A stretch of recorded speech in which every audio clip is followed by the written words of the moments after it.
आज आम दही पकुड़ी तैयारी करबा जोटा खाइबा को बहुत टेस्ट लगे।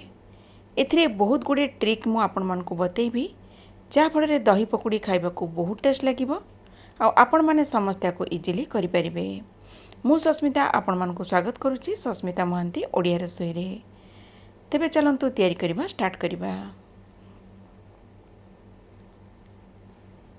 प्रथम गोटे जगह नहीं गली से नहीं गली गोटे कप दही।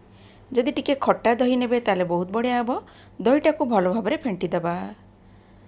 फेंटिला परे मु एथिरे 4 बड़ चामच बेसन पकेदेवी आउ ताको भल भाव में गुड़े देवी।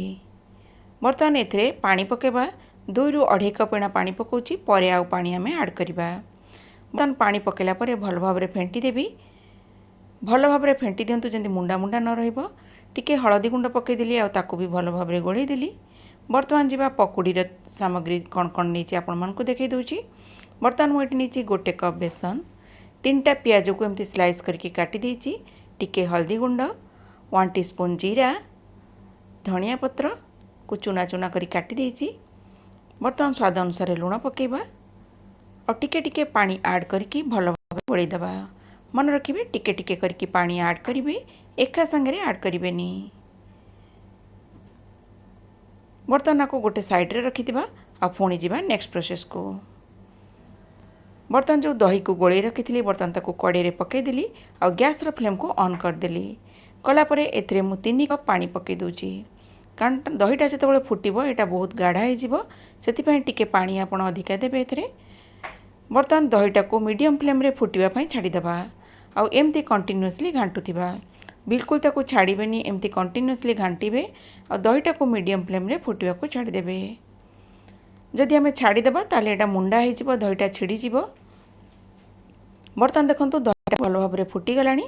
बर्तमान मुआ को गैस रो अलगा पट को नहीं जाउची। बर्तमान एपटे आमे पकुड़ी फ्राई करबा और एपटे मु गैस रो फ्लेम को लो कर देबी। लो फ्लेम रे आको फुटिबा पय छाड़ी देबी। बर्तमान एपटे लो फ्लेम रे कड़ी बसे देली। बर्तमान एपटे आमे पकुड़ी फ्राई करबा। पकुड़ी फ्राए करने मु गोटे कड़ी रे किछि तेल नहीं जाइछि। बर्तमान तेलटा को हल्का गरम करबा।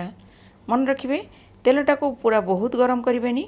तेलटा को अल्प गरम होला परे आमे पकुड़ी फ्राए करबा कारण बेसी जदि गरम तेल रे पकुड़ी की पकई देबे तार संगे संग तार कला हे जिवो आ भितरटा कंचा रहिबो। सेति पई अल्प गरम होला परे आमे पकुड़ी को एमती गोल गोल करके पकई देबा आ मीडियम फ्लेम रे आको फ्राए करबा। लो रु मीडियम फ्लेम भितरे आको फ्राए करबा कारण बेसी जदि हाई फ्लेम रे आको फ्राए करिवे ताले संगे संग पकुड़ीटा गोटे पट कला हे जिवो आ एटा भल भाव में हबनी। बर्तमान देखंतु चारिपटे भल भाव में उल्टे उल्टे की मु भल भाव में गोल्डन ब्राउन हे गलानी। बर्तमान को गोटे जगह को बाहर कर दोची आ अलगा जो पकुड़ी अछि ताको भी सेमती मु फ्राए करनेबी।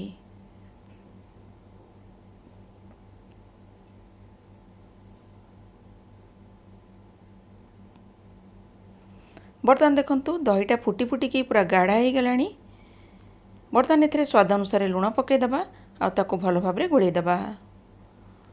बर्तमान एथरे जो पकुड़ी को फ्राए करके रखिथिली बर्तमान पकुड़ी को पकेई देबी। पकुड़ी को पकेला परे मीडियम फ्लेम रे आको 2 मिनिट फुटिबा पय छाडी दबा। एटा खाइबा को बहुत टेस्ट लगिबो। आपण माने थरे ट्राई करंतु आपण मान को निश्चिंत पसंद आसीबो। बर्तमान 2 मिनिट हे गला मुआ को काढी दोची गोटे जगह को। बर्तमान दहीटा को फुटेबी गोटे अलगा जगह दहीटा को ट्रांसफर कर नेली। बर्तमान तेलटा को हल्का गरम करबा सेतरे टिके हिंगु पकेई देली आ 2टा सुखिला लंका पकेई देली। बर्तमान 1 टीस्पून जीरा पकेई देली। किछि भृषंग पत्र पकेई देबा। मन रखिए गैस रो फ्लेम को लो रखिए बेसी हाई फ्लेम रे करिवेनी। बर्तमान गैस रो फ्लेम को बंद कर देबी।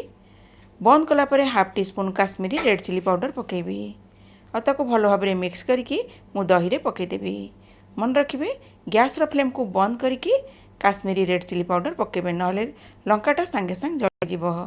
देखंतु दही पकुड़ी रेडी हो गला। आपण माने घरे आको थरे तैयारी करंतु आ जदि मोर वीडियो आपण मान को भल लागिवो मो वीडियो को लाइक शेयर करिया को भूलंतु नहीं।